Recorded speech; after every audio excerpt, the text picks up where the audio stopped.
Anak, sa aking pagtanda, hindi ko sana maranasan yung sigaw-sigawan mo ko sa harap ng maraming tao.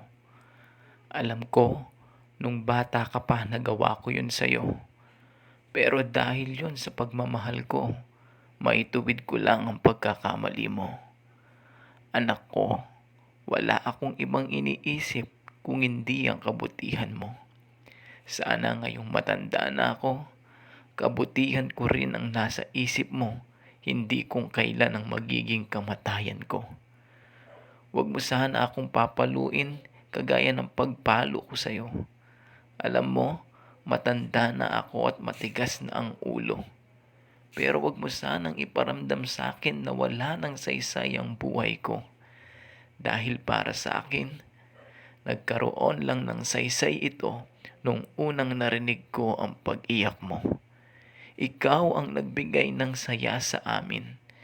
Kaya sana, kahit matanda na ako, masaya ka pa rin akong kapiling.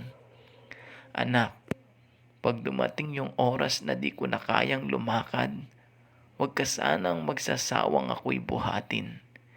Naalala ko pa noong bata ka, buhat-buhat kita saan man ako makarating.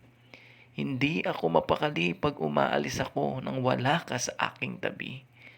Kaya pag uwi ng bahay, lahat ng pagod na papawi kapag sasalubong ka't hahalik sa aking pisngi. Anak ko, yung pagmamahal ko sa iyo hindi yun mawawala hanggang mamatay ako. Sana kahit wala na akong silbi, maramdaman ko lang na mahal mo ako, kontento na ang buhay ko. Huwag mo sanang itatapon lang basta ang tulad ko, kahit pabigat na lang ako sa iyo. Dahil kahit mahirap ang dinanas ko noon, hindi ko inisip na naging pabigat ka sa tagal ng panahon. Pag hindi ko na kayang kumain, sana magawa mo akong subuin. Huwag mo sanang magawa na ibato sa akin ang pagkain. Dahil dati, isusubo ko na lang, itatabi ko pa para pag uwi ko meron kang sasalubungin.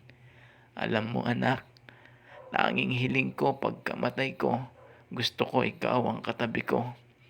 Na kahit sobrang pabigat ako sa'yo, at least di ko naramdamang pinabayaan mo ako. Salamat anak ko, masaya akong magpapahinga, lilisanin ng mundo na merong anak na kagaya mo.